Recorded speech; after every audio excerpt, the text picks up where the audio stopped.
Pengertian teori core periphery.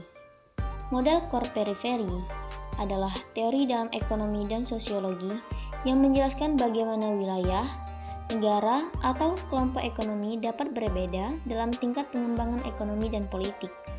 Model ini memandang bahwa dunia terdiri dari dua wilayah, yaitu inti atau core dan pinggiran atau periferi. Inti atau core adalah wilayah yang memiliki pengembangan ekonomi dan politik yang lebih maju dan memiliki akses yang lebih baik terhadap sumber daya dan teknologi. Inti biasanya memiliki sektor ekonomi yang maju seperti manufaktur, teknologi, dan jasa keuangan. Wilayah inti juga cenderung memiliki lebih banyak investasi dan infrastruktur, serta memiliki lebih banyak kebijakan publik yang mendukung pengembangan ekonomi. Dan wilayah periferi atau pinggiran adalah wilayah yang kurang berkembang dan seringkali menjadi pemasok sumber daya dan tenaga kerja untuk inti. Wilayah periferi biasanya memiliki sektor ekonomi yang kurang maju, seperti pertanian, pertambangan, ataupun produksi bahan mentah. Wilayah periferi juga seringkali mengalami kesulitan dalam mendapatkan akses ke teknologi, infrastruktur, dan modal pengembangan ekonomi. Model core periferi ini telah digunakan untuk menjelaskan hubungan ekonomi antara negara-negara maju dan negara-negara berkembang, serta hubungan ekonomi antara daerah perkotaan dan pedesaan. Model ini menekankan pentingnya mengurangi kesenjangan antara inti dan periferi melalui pembangunan ekonomi yang berkelanjutan dan inklusif.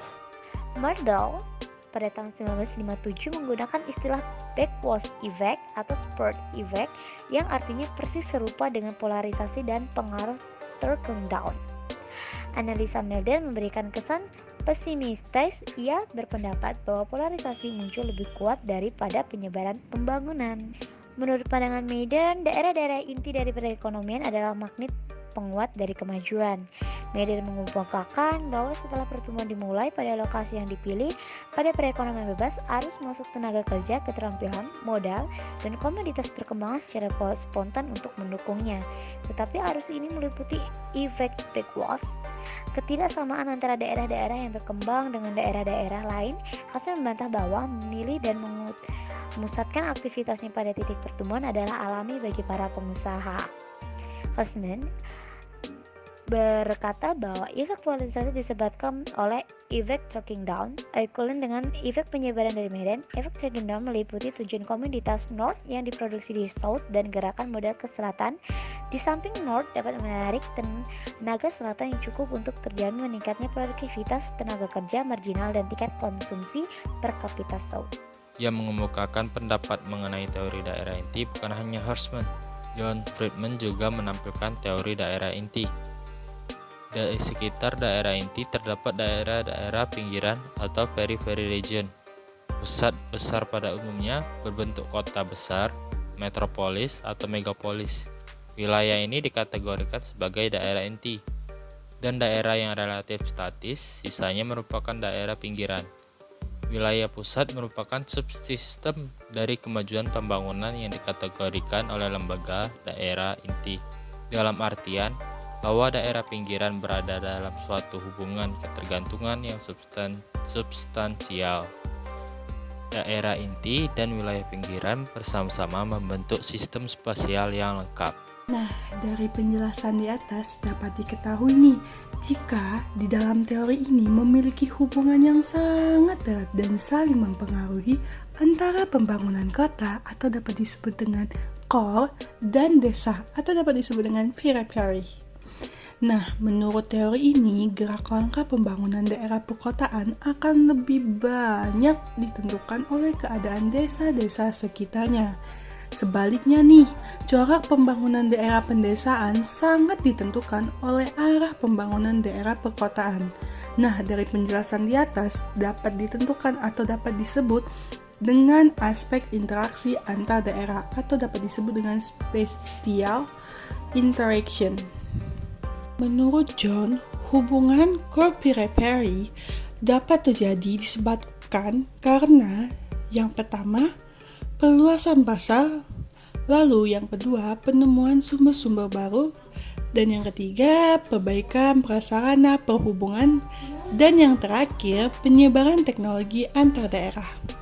ketahui nih bahwa proses daerah inti mengkonsolidasikan dominasinya terhadap daerah pinggiran yang dilaksanakan melalui pengaruh-pengaruh umpan balik pertumbuhan daerah inti yang terdiri dari pengaruh dominasi. Jadi pengaruh dominasi itu melemahnya ekonomi daerah pinggiran sebagai akibat dan mengalirnya sumber daya alam, manusia, dan modal ke wilayah inti. Lalu dilanjutkan oleh pengaruh informasi, yaitu peningkatan dalam interaksi potensial untuk menunjang pembangunan inovatif.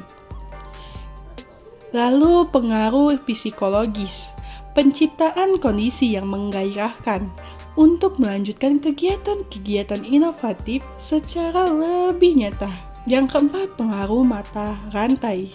Ini kecenderungan inovasi untuk menghasilkan inovasi lainnya.